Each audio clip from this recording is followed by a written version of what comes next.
Viewers, আমরা এই মুহূর্তে একটা গণমিছিলে আছি, যেখানে শেখ হাসিনার পদত্যাগের জন্য সবাই খুশি হয়ে বিজয় মিছিল নামাচ্ছে।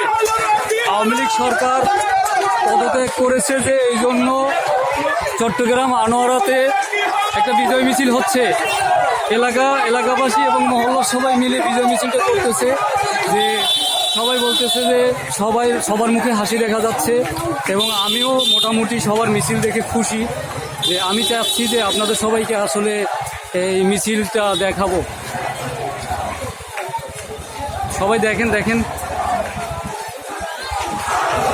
বিশাল মিছিল, বিশাল। আরে আল্লাহ।